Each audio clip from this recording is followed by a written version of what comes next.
Bwana sifiwe. Amen. Haleluya. Amen. Ko nahagurutse muraseka cyane. Murishimye. Mefurahi. Bwana sifiwe. Amen. Tuzamuri Imana icubahiro. Tumpe Bwana utukufu. Haleluya. Hallelujah. Haleluya. Hallelujah. Icyambere turashima Imana kuba Imana yarabakoreye igiterane ciza. Kwanza tunashukuru Mungu ametupea mkutano mzuri. Ikindi turabyambarira. Maana tena tumevaa smart. Igitambara cha mbangamiye ariko gasino gipuramo. Kitambaa imekuwa hivyo siwezi kutoa. Naza mvuga ngo se nimzina kigatakara. Wanasema nikicheza ikatoka itakuwaje? Ariko ndashima Imana ko Imana yamboneye buryo n'umwanya basha. Nashukuru Mungu amenipea muda kuza guterana. Nikakuja kwa mkutano. Ntabwo umuntu agomba kuza guterana aruko ari kuri afishe. Mtawezi kuja kuzulia Imana rero kuri uyu mwanya mu mpaye. Lakini nashukuru Mungu kwa muda na huyu. Imana ibahumugisha. Mungu awabariki. Hanyuma iminota 5 ni myinshi. Dakika 5 nyingi. Kandi sinzi kuririmba. Na sijui kuimba. Ngiye kubyina iminota 2 nje nyine. Mtacheza dakika 2 pekee. Utazujana n'abandi punto. Sababu mimi hanyuma iyindi isigaye ingine 3 abayumve baratambuka ruboneka ufite umuhogo garaza kuririmba. Evangelist yeye unajua kuimba atakuja kuimba. Siko bimeze? Ndio hivyo. Sawa.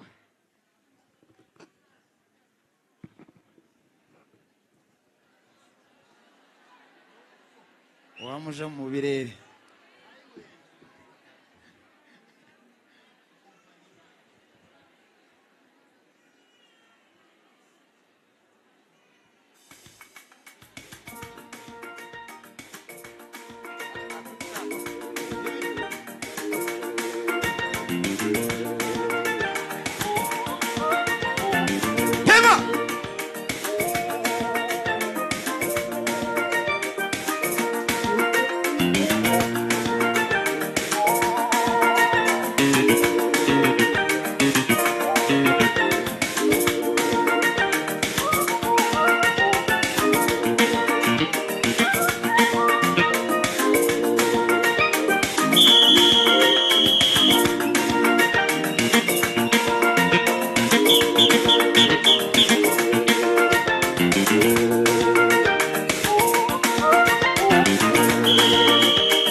Tuwezi Imana icyubahiro. N'umwana utaramira ku mutima. Naona ni mtoto ambaye Abandi si kama wengine. Nikirukundo. Wanajifanya. Imana zaguha umugisha n'umuryango. Mungu akubariki sana. Tuwezi Imana icyubahiro. Tumpe Bwana utukufu. Hallelujah! Hallelujah! Hallelujah! Hallelujah! Hallelujah!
Barikiwe sana. Abayumbe ni batambuke nabo mwanya mutoya. Chawambezi na wapite mbele dakika kidogo. Mado. Haguruka dukoma amashi. Mado atasimama tushangilie makofi sana zaidi. Ari he. Arasohotse. Turaza kongera kumwiyegereza. Abayumbe ni mutambuke mwihuta vuba mutuzaduhagurukiriza umuvuga buti. Chawapite mbele tusimamishe umubiri wetu. Wamukomeza aho ngaho tutu.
Mkete.